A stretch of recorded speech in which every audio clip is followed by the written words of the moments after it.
Shio finds himself being attacked by a group of jealous hooligans, all furious and accusing him of stealing their boss's girlfriend, Shen Yao. Just as they're about to permanently alter his face, he makes a desperate leap into the water, ready to meet his end. However, instead of drowning, he stumbles upon a mysterious object, a super Q lying at the bottom of the water. Upon touching the Q, a strange energy surges through his body, and he is granted an unbelievable cheat system that makes him overpowered in real life. Ever since Shio was a young boy, he had always been known as the cool kid, admired by his peers. But everything changed one fateful day when he shed tears in front of everyone.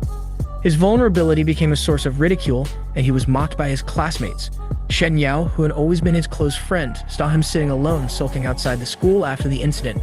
She approached him, offering comforting words of encouragement and helping to patch up his wounds, showing kindness when he needed it the most. Days passed, and during one of their study sessions, Shen Yao received a mysterious phone call from an unknown number. The caller urgently warned her to escape as dangerous individuals were coming to collect her. As Shen Yao tried to make sense of the cryptic message, she suddenly found herself in a different realm, a strange and ominous version of the library surrounded by men in suits, and all the other students had seemingly vanished. The mysterious caller guided her to a hidden room, where she was rescued by a man shrouded in secrecy. Just as he managed to save her, the man was confronted by a group of relentless attackers armed with energy guns. Despite the odds, the man's incredible agility and strength allowed him to evade the attacks and defeat his enemies one by one. The fight escalated to a dramatic aerial battle, with the man fending off his pursuers, including a powerful opponent who levitated an entire building and hurled it at him. The mysterious savior, however, shattered the building into cubes and used them to strike back, eventually sending the final enemy into a different dimension. As the battle ended, the protective watch on Shen Yao, which had kept her safe, suddenly transported her back to the library, where she was asleep, unaware of what had transpired. When she woke up, she found Shio beside her, and they continued their studying, with no memory of the bizarre events.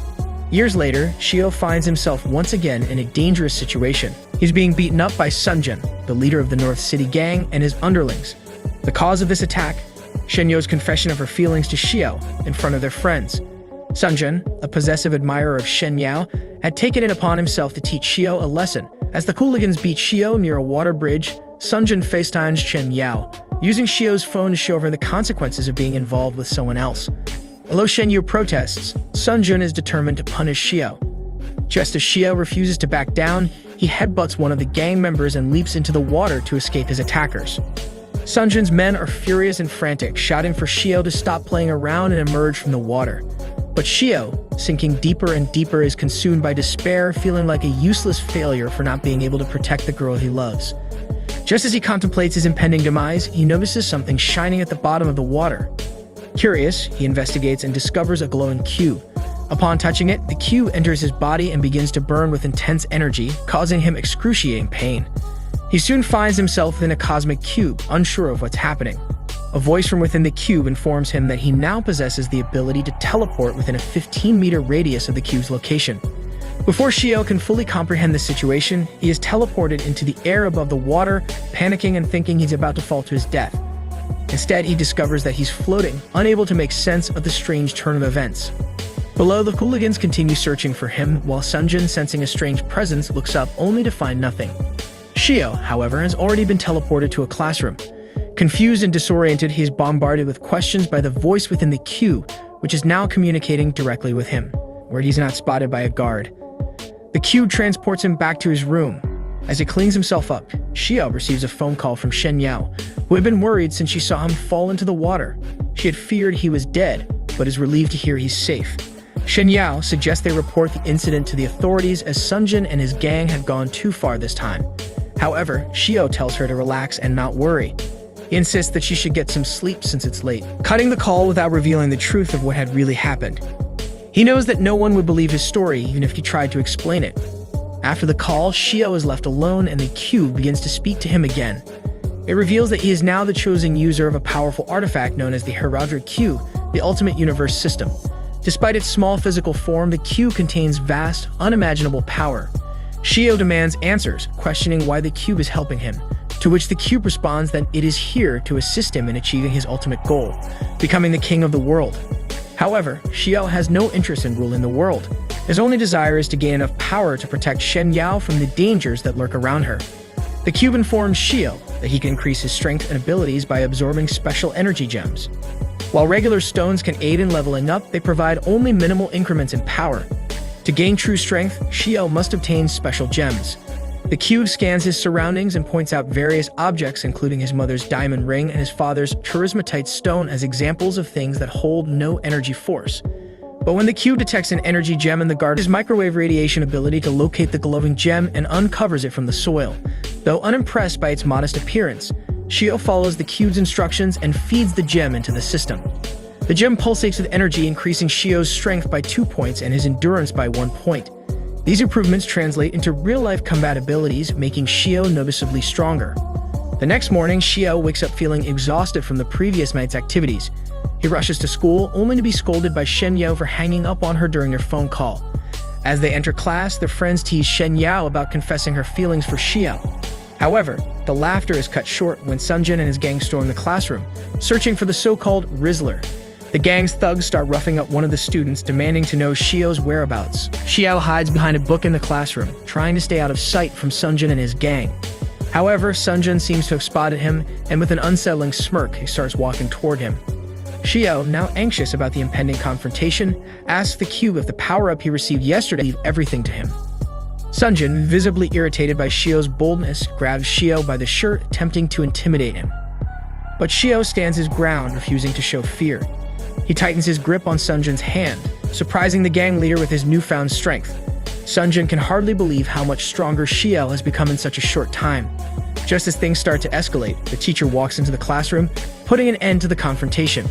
But before leaving, Sunjin leans in close and whispers to Xiao that he should meet him at the basketball court at 5:00 p.m. If Xiao doesn't want Shen Yao to be dragged into this mess, he better show up. Later that afternoon, Xiao enters the indoor basketball court to find Sunjin and his 13 gang members waiting for him. Sunjin orders his men to close the doors, ensuring that Xiao won't escape this time. Xiao assesses the situation, and the Q immediately provides him with a probability check. It informs him that he has only a 20% chance of winning if they all attack him together. Despite the odds, Xiao remains resolute, determined to stand his ground. Sunjin confronts Xiao, demanding that he promise to stop seeing Shen Yao. He also wants Xiao to kneel and apologize for his actions. In response, Xiao mocks Sunjin, calling him out for not being a good role model to his underlings.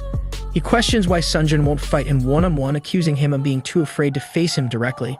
Xiao pushes Sunjin's buttons further by revealing that he went easy on him earlier that morning in front of the class. This sends Sunjin into a fury, but before he can lash out, one of the gang members steps forward. This new opponent, a burly, bald man, offers to fight Xiao instead, claiming that Xiao isn't worth Sunjin's time. The bald man is revealed to be the strongest fighter in the gang. The cube, however, reassures Xiao that he has nothing to fear, as the bald man's combat level is only 10, far below Xiao's current abilities. The bald man begins the fight by throwing a basketball at Xiao, but he easily dodges it. The gang member follows up with a barrage of punches, but Xiao evades each one with swift movements. Meanwhile, Shen Yao grows increasingly concerned as she tries calling Xiao, but he doesn't answer. Worried, she contacts the school authorities to alert them of the situation. Back at the court, the fight between Xiao and the bald man continues, but it's clear that the bald man is growing frustrated. He's unable to land a single hit on Xiao, and his energy is quickly depleting. In a fit of rage, the bald man charges at Xiao, but Xiao effortlessly catches his foot, landing a solid punch to the man's face. With a single move, Xiao throws the bald man aside like he's nothing, knocking him out cold. The gang stands in shock, unable to comprehend how their strongest fighter was so easily defeated. Panic spreads among them as they realize Xiao's true strength. Undeterred, Xiao calls out to the gang, daring anyone else to come forward and face him. Sunjin, however, laughs mockingly. He's no longer concerned with one-on-one fights. His plan is to have all of his men attack Xiao at once. The cube analyzes the situation again and informs Xiao that his chances of winning have now increased to 30% following the defeat of the bald man. The gang begins to chant, preparing to overwhelm Xiao with their numbers. But Xiao is undeterred. With the help of the system, he is able to keep up with their moves, dodging and countering their attacks. He takes down 2 more of the gang members in quick succession. The gang, seeing their numbers starting to dwindle, resorts to dirty tactics. One of them tries to sneak up on Xiao, but Xiao, quick to adapt, kicks him in the groin, sending the man flying into the air. Sunjin, now growing desperate, urges his remaining men to attack with everything they've got. Xiao, however, uses the entire court to his advantage, maneuvering around the gang and getting the upper hand. Despite their overwhelming numbers, the gang manages to land a few hits on him. Xiao, now visibly annoyed by their cowardly tactics, decides to take matters into his own hands. With an impressive display of strength, he grabs one of the gang members by the legs, spins him around like a ragdoll, and throws him directly into Sunjin's face.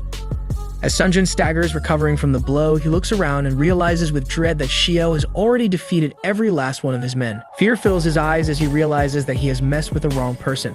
Xiao, with a cold and confident stride, begins walking toward him, the tension in the air palpable. Sunjin's bravado fades, replaced by sheer terror as he understands that Xiao is no longer someone he can intimidate or control. The system alerts Xiao that he's completely exhausted and can no longer continue fighting. Sunjin, unaware of Xiao's condition, begins to scream in terror, tears and snot streaming down his face as he begs Xiao not to approach him. Just as Xiao prepares to deal with him, the lights in the gym suddenly flicker on and a rival gang from the South City enters. The new gang members start mocking Sunjin and his North City crew for being weak and losing to a single rookie. The leader of the South City gang, named Juan, steps forward and orders Sunjin to relinquish his position as the boss of the city, claiming that Sunjin is too weak to hold that role. Xiao, tired of the endless chatter, just wants to give Sunjin a final warning, telling him to never interfere with Shen Yao again. But Chuan takes offense at Xiao's interruption and sees this as the perfect opportunity to show Sunjin how a true leader handles things and how to properly deliver a beatdown. The system, concerned for Xiao's well-being, advises him to flee as he's not in any condition to fight. However, Juan and his gang don't give Xiao a chance to escape. Since the cube is in Xiao's house, not directly with him, he cannot teleport out of the gym's radius. The system then directs him toward the edge of the teleportation zone, guiding him just in time for Xiao to teleport out of the gym, avoiding capture by the South City gang. Now that Xiao knows the boundaries of his teleportation range, he decides to use his abilities strategically. He turns off the lights and begins to ambush Juan and his gang, using the darkness to his advantage. When the lights come back on, Juan's gang members are all lying defeated, much to Sunjin's shock and disbelief. He can't comprehend how Xiao could have taken down so many people so easily, and he wonders if Xiao is even human anymore. Meanwhile, outside the gym, a crowd begins to form as people bang on the doors, demanding to be let in. Shen Yao has arrived with the higher-ups, believing that Xiao may be in danger inside and possibly trapped. Before the door is opened, Xiao comes up with a plan to get out of this situation.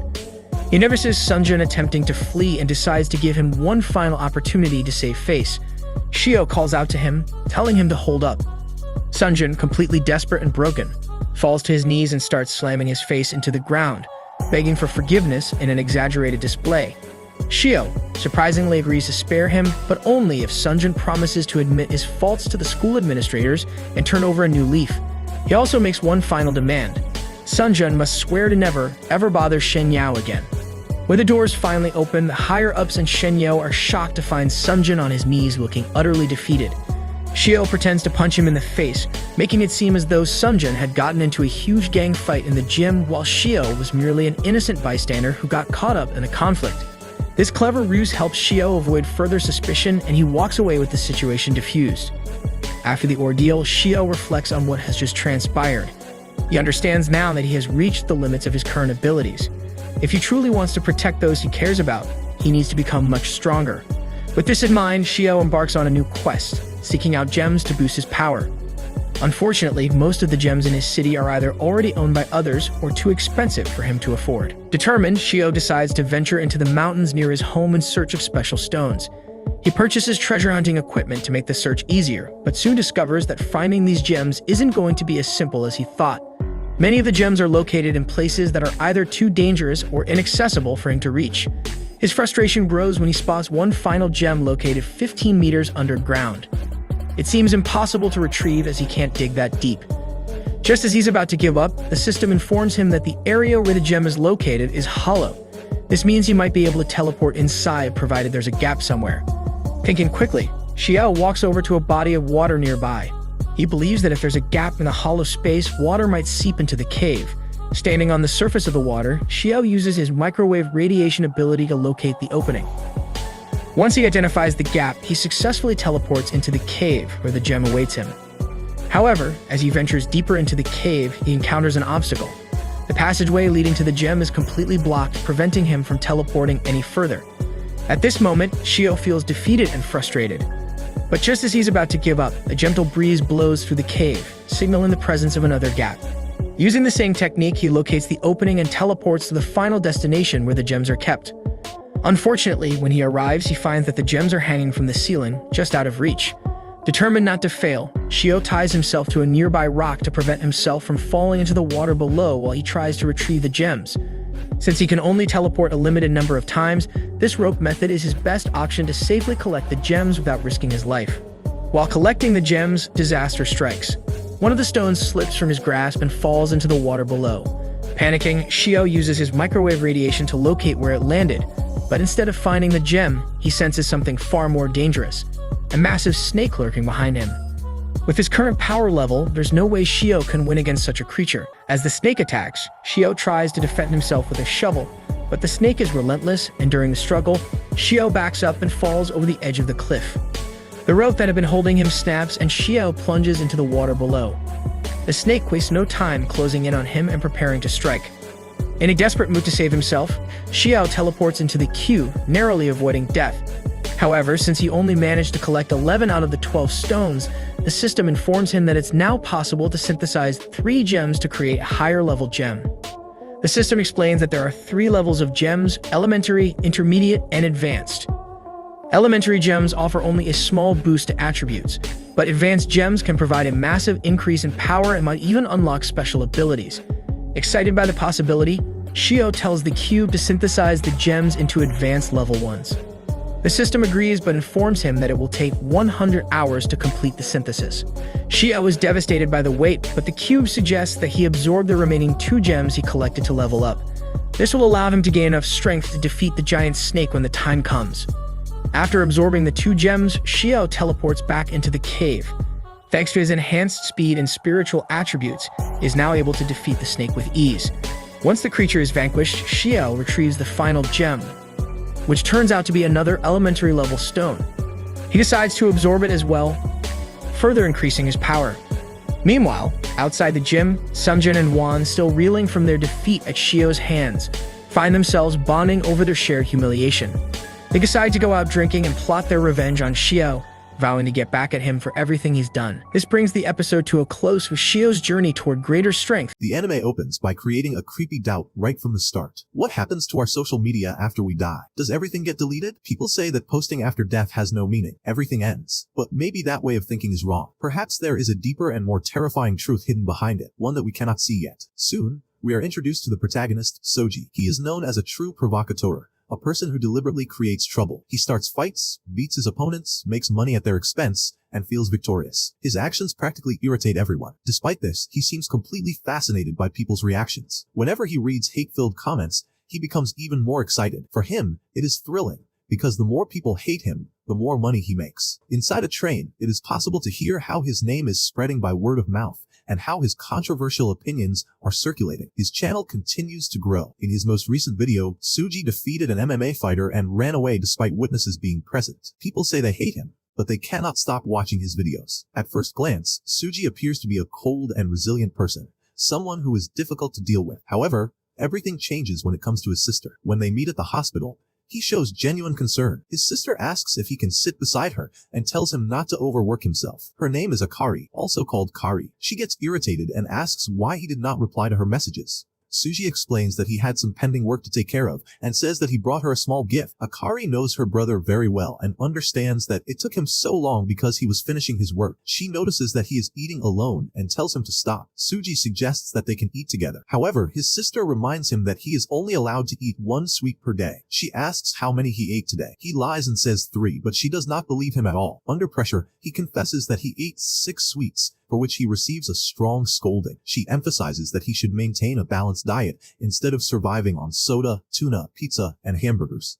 She mentions that if he continues like this, he could end up like that miserable man who died from a heart attack. Returning to the main topic, Suji comments that there is a reason for all of this. Without him, she would feel completely lost. Suddenly, she starts coughing intensely. His sister panics and tries to call the nurse, but Suji stops her, saying she will be fine. Still, Suji does not understand why her body is reacting this way. Suji tells her to stay strong because now she is alone. Only 1 month remains before the trip to the United States, where a miracle doctor will perform her surgery. She anxiously asks whether he is sure he can afford to spend that much money. Suji tells her not to worry, stating that he solved everything thanks to a good job. This reminds her of that disgusting man from the orphanage who taught him how to live without becoming a burden to others. He also said that if there was a legal way to make money, he would do it. Unfortunately, Suji does not have great intelligence or special abilities. But